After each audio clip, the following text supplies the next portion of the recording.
Dear friends, Daragaya Oksana, first of all I want to congratulate Oksana and in particular the Ukrainian internet community for organizing the first IGF in the Ukraine. This is a very timely initiative.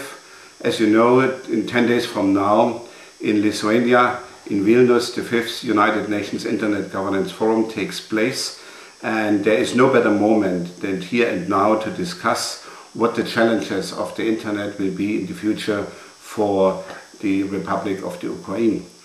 The Internet Governance Forum is the result of a negotiation process among nearly 190 member states of the United Nations, which discussed this in the framework of the United Nations World Summit on the Information Society. In Tunis in 2005, there was a conflict between two conflicting concepts. On the one side, one government wanted to have a United Nations umbrella for the internet, while another group said the internet was developed by the private sector and should be governed by the private sector. The final compromise and the outcome was that the internet doesn't need leadership, doesn't need one single manager. It needs all stakeholders in its governance processes. It's a multi-layer, multi-player mechanism where all stakeholders, governments, private sector, civil society and the technical community has a special role to play. And insofar, the Internet Governance Forum reflects a new innovative approach to the management of global internet problems or of global problems in the diplomacy of the 21st century in general. And it's really very impressive to see that now this global IGF has a lot of followers on the national and regional level, and the Ukraine is now part of this broader process where in many countries in the recent years national internet governance fora took place, copying more or less the multi-stakeholder principle from the United Nations IGF and discussing all basic issues which are related to the challenges of the internet of today and tomorrow, from privacy to the protection of intellectual property, from security to cloud computing, from the Internet of Things to freedom of expression, from infrastructure development to the digital divide and a lot of other issues. There is no other place in the world like the IGF where all these internet-related issues can be discussed.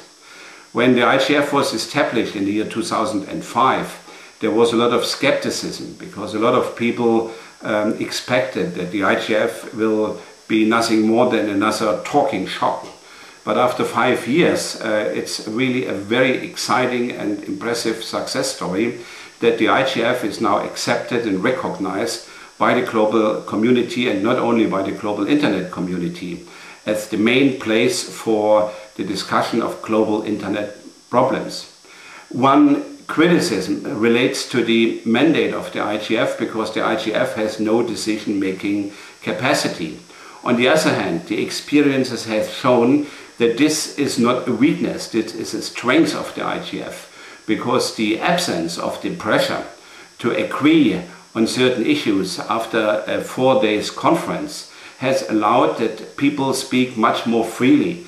So the absence of the pressure to agree on a final declaration of the conference has opened mind and mouth, and the experiences from the last 4 IGF has shown that the debates are very, very interesting, very vivid and very stimulating, so that all parties can go home, can be inspired by the discussions of the IGF and then make decisions in their bodies where they have a legally mandate to take decisions. Internationally by ICANN, by the ITU, by the WIPO, by the World Trade Organization, or nationally in the relevant bodies, in the parliament, in the government, or in other non-governmental or private organizations.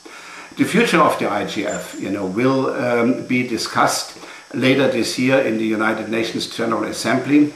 There is the expectation that the IGF will get another mandate for another 5 years, but there will be more specifics how the Internet Governance Forum can be further developed to be more efficient and to be more reflective to the needs of the global internet community. What I see is in the future of the IGF that the IGF can fulfill 6 interesting functions. The IGF can function as a laboratory where new policies are tested out and discussed, what can be done in a new way, because the internet as an infrastructure is a new development, and insofar the governance of this global infrastructure needs also to be innovative. A second function could be a clearinghouse function. So the IGF can discuss who is responsible for what, who has to make decisions in a certain arena. In one issue, for instance, domain name or IP addresses, this can be ICANN. In other issues, infrastructure development could be the ITU.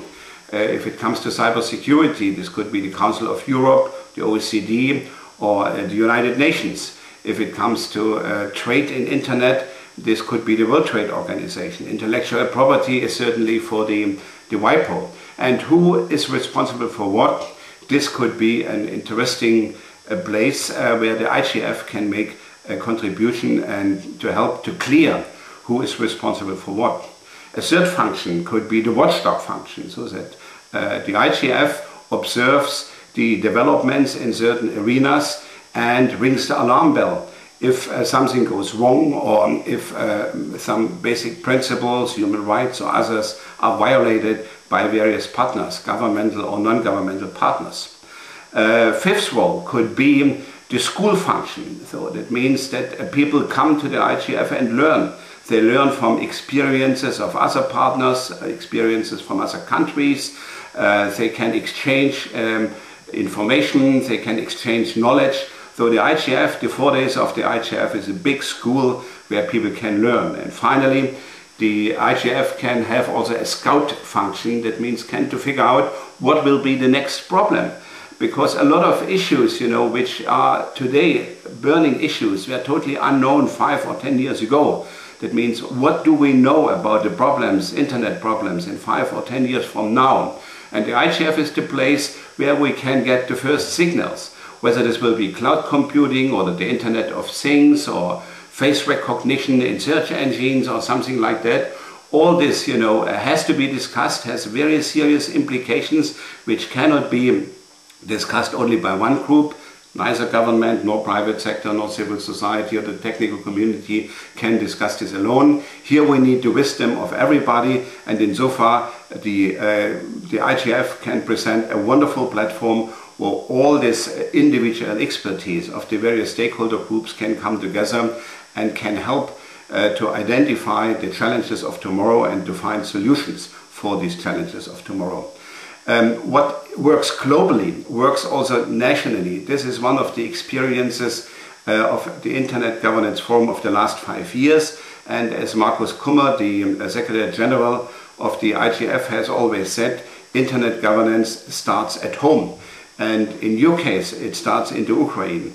I know that the main problem in the Ukraine is still the digital divide. That means you have to outreach to communities in your country which are not yet connected to the Internet.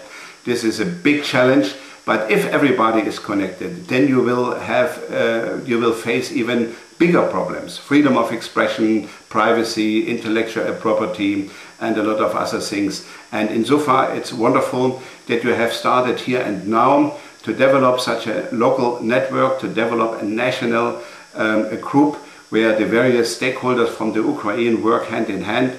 And I wish your conference a great success.